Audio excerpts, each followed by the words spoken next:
Hey, Narnach here. This video, I want to have a bit of a look at the different damage clusters that we can take on the skill tree in order to improve our DPS, and some of the skill links that we can link our Ice Shot with in order to get the most out of our build. When I initially theory crafting the build, I just added all the decent damage nodes until I got to roughly level 90. Then I started min-maxing the damage nodes that I had available so that I would have the strongest nodes at level 90.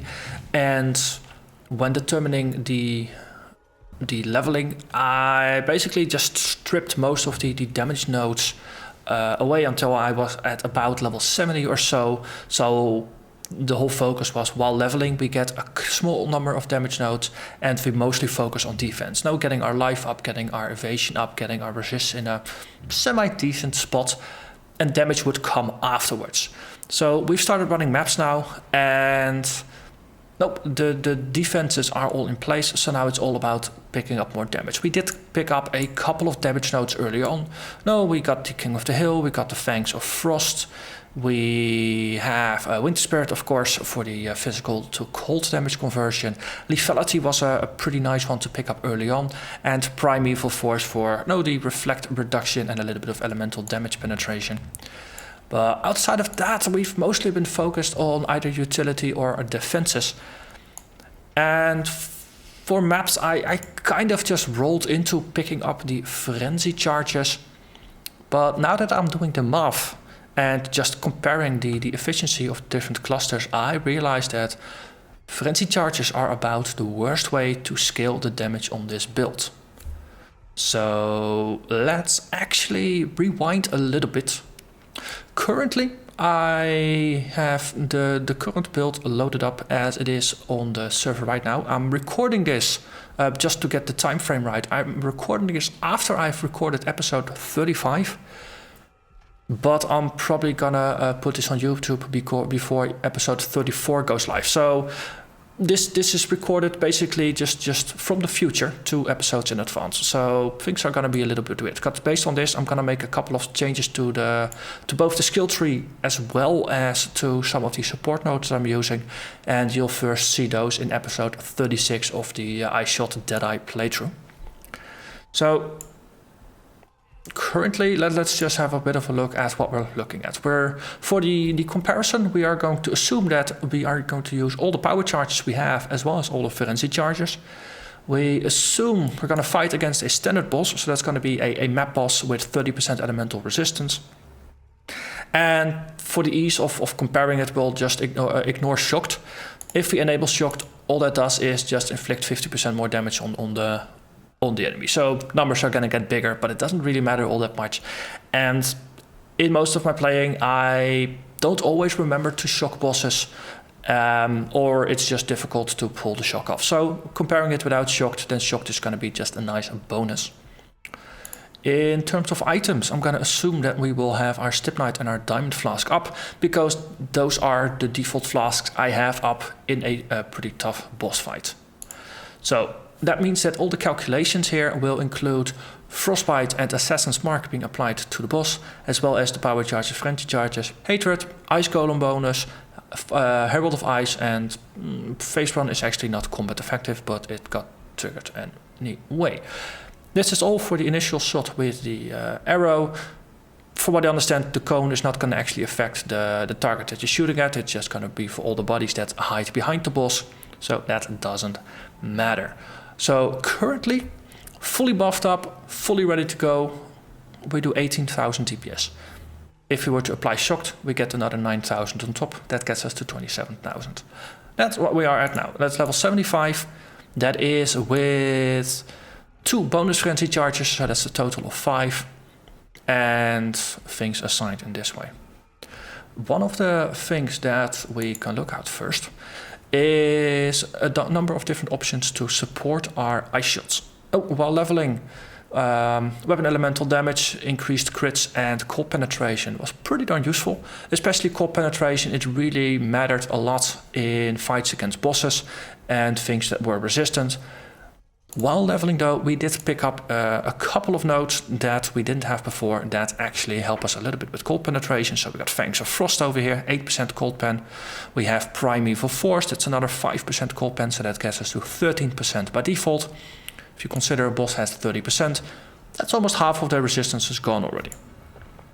Then with Frostbite, we shave off another bit of resistance. So let's see. I think it was hidden somewhere. Yeah. Elemental resist of a boss. Then we got Frostbite against the boss. It currently reduces 17%. So if you combine that with all the cold penetration from Fangs of Frost and all the other things, we get to a pretty decent spot. We effectively nullify their resistances. So we have exactly 30% cold pen. Bosses have 30% cold res, so that is 0. So if we were to remove cold penetration, then against bosses, effectively we are ignoring their cold resistance, so they don't only take 70% damage, they take full damage. And against regular mobs that don't have resists, we have a 30% more damage multiplier. But so if we decide to take that out and then consider the DPS implications. By adding cold penetration to the setup, in a boss fight we would be adding 4500 DPS. So that's a 33% bonus. Added cold damage, which is what I've been leveling on Weapon Switch, would add 7200 DPS, so that's 53%. So that's 20% more damage than what we would get from cold penetration. So the first change I'm gonna make, I was waiting for the 5-link in order to add cold damage and then add on top of cold penetration. Now I'm gonna reverse it. So I'm actually gonna swap out cold penetration for added cold, because even in boss fights it will add more DPS to our setup, and if monsters are not resistant to cold, it's only gonna be better. So after that, once we have the added cold, for the 5th link, cold penetration is still a very strong choice. It would add nearly 7000 DPS. If you compare it, hypothermia against a chilled target, that's an option I have enabled, would be slightly stronger than cold penetration. It's 7500. But the first hit will actually have no benefit from hypothermia. Hypothermia is a more damage multiplier that only applies against chilled targets. So it's nice as maybe a 6th link, but as a 5th link, it's not reliable enough. Slower projectiles in comparison is not even 6000 DPS. So cold pen, nearly 7. Slow projectiles, less than 6. And personally, I don't like slower projectiles because it really makes the gameplay unsatisfying. You shoot a slower projectile, so it feels like the projectile, it comes out slower, it moves slower, so it also feels like you're shooting slower, and I just don't like it. I realize it's a pretty good modifier, it's a pretty good damage boost, but yeah, it just doesn't feel right. Physical projectile attack damage, not even 2000 DPS in this setup. This is a fully cold damage focused build, and because we have a damage that has relatively low base damage, a lot of the damage comes from, in this case, from the added cold. So physical projectile attack damage is not really efficient for scaling. So for me, the option is going to be to just add added cold damage as our 4th link. Cold pen is going to be our 5th link, and then for the 6th link we'll just see. Hypothermia is currently the strongest one, with the caveat that the first hit is not going to have the impact, but for the second one it will be even stronger. So that's going to be just a little bit of a trade-off. But then again, 6th link, it's theoretical. I probably won't find it. So for now, 5th link is going to be this. So if we compare the damage with the 5 links set up, and we go back to the skill tree, then yeah, I was talking about the frenzy charges not being overly efficient. So if we take the frenzy charges out, that gets us 4 skill points that we can spend in other ways. So for each of these frenzy charges, if we look at the tooltip, I really like how Path of Building gives a very nice detailed breakdown of what would happen if you were to pick the skills, and also flattens it to a number per point. In this case, if you focus on the total DPS, we see that it adds 3.1% DPS per point invested. There's 2 points, so you're gonna get 6.2 DPS. Actually 6.3. There's a little bit of a rounding in here. And if you do 1, then the next one is actually gonna provide you with a little bit less DPS. So the second one is gonna get you 6% in total, and the third one is gonna be 5.9%. So there are diminishing returns for getting more frenzy charges. So 3.1 for frenzy. If we contrast that with assassination, 7.9% per point invested. That's 2 points. That gets us a total of 15.7 DPS. That's, with 2 points, we're getting more damage than we would get from 4 points invested into frenzy charges. That's just for perspective. So assassination, boom, we must have it. Another thing is down here, we have lethality, which while pathing through to it, we just picked up the short path. But actually, if we unassign it and we hover over this one, it adds 18.7 DPS, which is 6.2 per point. If we route past the other side, so we take 4 points, we actually get 6.6% per point.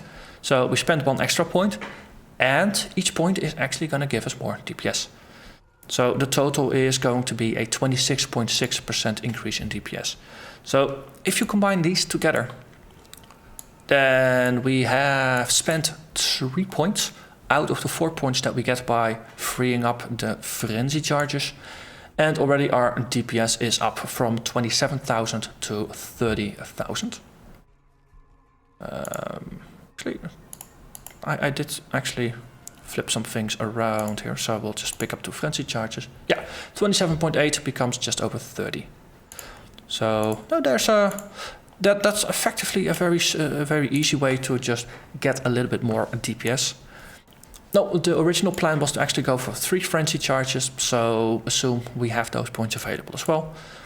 Then I did some comparison, and Fury Bolts is the next most efficient one with 4.7 DPS per point invested for 2 points. So that's going to be just a small investment, and it really is going to affect our DPS. So that's going to take us to 33,000 DPS. So after this, we have a couple of options, and it depends a little bit on how much we want to invest. We have Heartseeker over here, 3 points, and it gets us 4% damage per point invested. So that is relatively efficient. And it's all crit chance and a crit multiplier, so it's really gonna amp up our critical strikes. Then if we have a look over at a deadly draw here, I was pretty surprised actually to see that this still gives 3.8% per point, even though this is mostly focused on physical damage and attack speed. There's a little bit of accuracy at the beginning as well. But no, I had considered just like, yeah, no, it's physical damage. I'm not doing physical damage, so it's probably not going to be good. But this is actually, if you do the numbers, this is the next best thing after Heartseeker, though it requires a 5-point investment. So it's a pretty hefty investment for what you get out. Then after that, we have Flash Freeze over here. 3.6% DPS per point invested, and all you need is 2 points. So it's pretty efficient to pick up. And it has quite some potency. So if you don't want to invest the 5 points here, this is a much easier way to just get a little quick boost. Then we have Forces of Nature up here. That is another damage penetration node. And this is going to get us another 6% elemental resistance penetration, which works regardless of boss curse resistance. So it's actually pretty nice, but there is some pathing involved. You need 4 points to actually get to it, but total is 3.5% DPS per point invested. So you get quite some bang for your buck, and the resistance penetration will make it more reliable against the bosses. After that, we have Aspect of the Eagle. So you basically take a travel node here, which doesn't add any damage. They got Ballistic Mastery, Projectile Speed, Projectile Damage. I suspect that the projectile speed is gonna... Well, it's the opposite of the slower projectiles. So it will probably make the gameplay more satisfying because you get faster projectiles. It really feels like you're just shooting faster. So even from just a player satisfaction point of view, this might actually be a very nice node to pick up. And then with the aspect of the eagle, you get more accuracy, you get more damage with bows, you get a little bit of life, a little bit of movement speed. So there's quite some things in here that are nice on top of the damage bonus, but it's still 3.4% DPS per node, and there's 4 nodes that you pick up. And if you consider that though there's quite some utility stuff in here, this is actually a pretty efficient one. And after this, only after this do we get to frenzy charges, which have 3.1, 3.0 and 2.9% damage per node per cluster for the first, second and third frenzy charge, because there are diminishing returns in picking up more of those. And only after that is, from a pure DPS point of view, is elemental focus gonna be useful to pick up. Elemental focus, it increases the duration of status ailments on enemies, so it makes it easier to freeze bosses. That's why I had it on my radar. But in terms of DPS contribution, it only adds 3.1% DPS per node. No, it's actually, in this current setup, it's only 2.7%. It's even less. Frenzy was 3.1. This is 2.7. So I think at some point once we get our 5 links set up, we are gonna see how reliably we are freezing bosses. But elemental focus might be just something that helps us tip the point a little bit. So it might be useful to pick up just to see how much of an effect it actually has, because it might help. But if we are already freezing bosses without too many issues, then we certainly shouldn't pick this one up for just the DPS, because it's the worst node on our radar right now that we can actually pick up. There are also a couple of accuracy related ones like this that, well, it's 2%, 2.6% DPS. It's even worse than elemental focus, for example. But no, if we were to pick up all of those points, then we can actually get quite far. So let's say for now we ignore, let's say if you go purely by efficiency, so we pick up Heartseeker next, that's going to be the most efficient one. Then we're going to pick up Deadly Draw, that gets us to level 84. Then after Deadly Draw, it's Flash Freeze, that's 86. Then we have Forces of Nature, that's another 4 points, that's level 90. That's point 53,000 DPS. With a 5 link that has level 17 and 18 nodes, so of course those are going to go up a little bit. And no, that's still using our current weapon setup. If we were to add Shock, we push it to nearly 80,000 DPS. And I think that's it for now. So currently this looks like it's going to be a decent plan for ramping up our damage a bit faster than I was originally planning, because of course the original plan was just aim for getting to maps, and we'll see when we get there. So consider this the we're seeing it because we just got there video. So if you've been following along with the build, I hope you've been slightly more lucky in obtaining better bows. But if you are basically running around with similar gear as I have, I hope this is going to help you just improve your damage output a little bit. So you might not have to rely as much on dodging out of the way, and you might actually have a little bit more of an opportunity to kill things before they kill you, or freeze things before they try to shoot you. And with that, I'm going to thank you very much for watching, and I hope to see you again next time. Bye bye.